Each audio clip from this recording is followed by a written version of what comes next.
You may think the birds arrive when you first see them, but most mornings, they have already been there. Before your curtains move, before the porch light fades, before your hand reaches for the feeder, your yard has already been checked by quiet eyes in the gray edge of morning. A chickadee may have landed on the fence without making a sound. A sparrow may have paused inside the hedge. A robin may have stood on the lawn, completely still, watching the places you never think to look. And here is the strange part.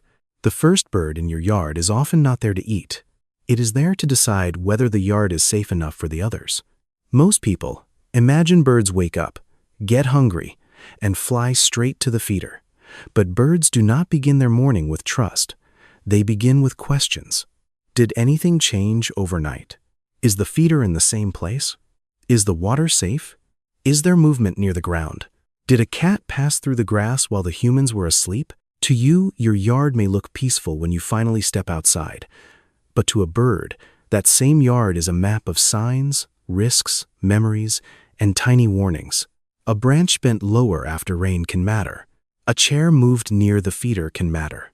A silence near the hedge can matter. Even your back door opening at the same time every morning becomes part of the pattern birds learn. And by the time you see the first bird land, the most important decision may already have been made. Welcome back to Backyard Bird Mind. Today, we are going inside the hidden hour before humans notice anything, when birds quietly inspect your yard, decide who enters first, who waits, who warns, and who leaves before you ever know they came. Stay until the end, because the final part changes the way you understand the bird that visits you every morning. It may not just be looking for food. It may be checking whether you are still part of the safe pattern. Number 1. The first bird is often a scout, not a guest. In many yards, morning begins with one small shape on a high branch, watching everything before the flock arrives. That first bird is doing something most people never see clearly, because it happens in pauses. It lands, then freezes. It turns its head once toward the feeder, once toward the ground, once toward the trees behind it. It may flick its tail, lean forward, then suddenly fly away without taking a single seed. To us, that looks like hesitation. To the bird, it is information gathering. A scout bird is not asking, "Is there food here?" Not at first. It is asking, "Can I survive reaching it?" That question decides everything. Because in the wild, a good feeding spot is only good if it has a safe entrance, a fast exit, and enough cover nearby to disappear in one wing beat. A feeder hanging in the open may look generous to you, but to a small bird, it can feel like a stage with no curtain, no wall, and too many places for danger to watch from. This is why the first bird often does not eat. It checks the shape of the morning. It checks whether the shadows are familiar, whether the fence line feels normal, whether the low shrubs are quiet in the right way, whether the feeder is moving because of wind or because something touched it earlier. And when that first bird feels safe enough to stay, something changes. Another bird appears, then another, not because they were not nearby before, but because they were waiting for the yard to be approved. This is one of the hidden reasons a yard can seem empty for 20 minutes, then suddenly come alive all at once. The birds were not arriving from nowhere. They were watching from the edges. Number 2, birds check the route before they trust the reward. To a human, the feeder is the center of the yard. To a bird, the feeder is only the final point on a dangerous path. The real question is not whether the seed is good. The real question is whether the path to the seed feels safe today. A chickadee may use the maple branch first, then the fence post, then the small shrub, then the feeder. A sparrow may drop lower in stages. A cardinal may wait until the smaller birds have tested the space first. It may look random, but it is a route. And every morning, that route must be trusted again. Number 3, birds listen to the silence before they trust the sound. This is something humans often miss. We notice birds when they sing.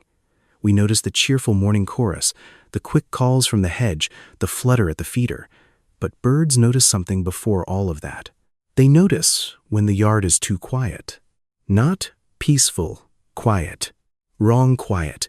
A healthy morning yard has layers of sound, leaves moving, distant calls, a squirrel crossing bark, a sparrow shifting inside a bush, a chickadee giving one small note from the fence.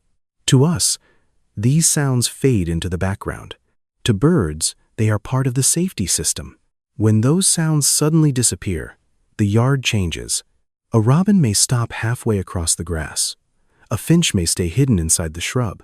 A chickadee may give one sharp call and vanish into cover. The feeder may be full. The water may be clean. The sky may be bright.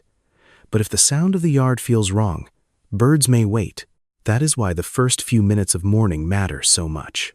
The scout is not only looking, it is listening. It listens for alarm calls from other birds. It listens for wing beats that do not match small songbirds.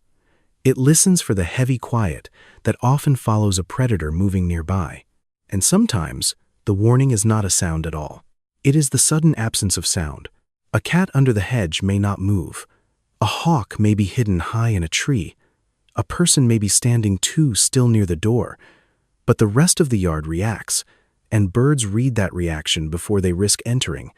This is why one bird's behavior can change the whole morning. If the first chickadee stays calm, others may follow. If it gives a warning call, the yard can empty in seconds. If it lands, watches, and leaves without eating, the others may remain hidden longer than you ever realize. So when your feeder sits untouched at sunrise, it does not always mean the birds forgot you. It may mean the yard has not sounded safe yet. And then, after checking the route, the shadows, the silence, and the hidden movements, the birds check one more thing. The one part of the morning pattern that belongs entirely to you. Number 4. Birds check whether you still belong to the safe pattern. This is the part most people do not think about. Your yard is not only made of branches, feeders, water, shrubs, and shadows. To the birds that visit every day, your yard also includes you. Your footsteps, your door, your voice, the time you usually appear, the way you move when you refill the feeder, the way you pause near the window without rushing toward them. A bird that visits your yard often is not only learning where the food is, it is learning what kind of human lives near that food. And over time, you become part of the morning map. That is why some birds fly off when a stranger walks outside, but stay when you do the exact same thing. It is not magic, it is memory. The birds have compared you against the pattern again and again, and your presence has started to mean something predictable. Not harmless, in a soft, sentimental way. Harmless in the most practical way a wild bird can understand. You appear. Nothing bad happens. The feeder gets filled. The water returns.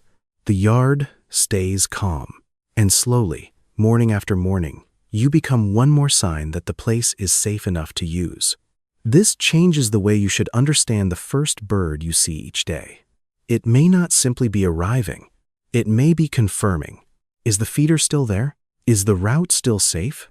Is the hedge still quiet? Is the human still moving the way this human usually moves? And when enough of those answers are yes, the yard opens. The second bird comes lower. The cardinal leaves the deeper branches. The sparrows begin to move through the shrubs.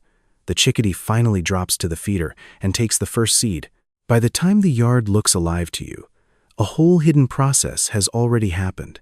The morning has been inspected. The risks have been measured. The silence has been read. And you, without knowing it, have been included in the decision.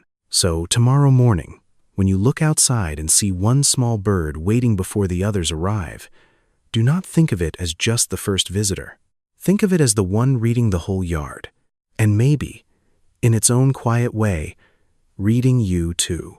Tell me in the comments, have you ever noticed one bird arriving before all the others, almost like it was checking the yard first?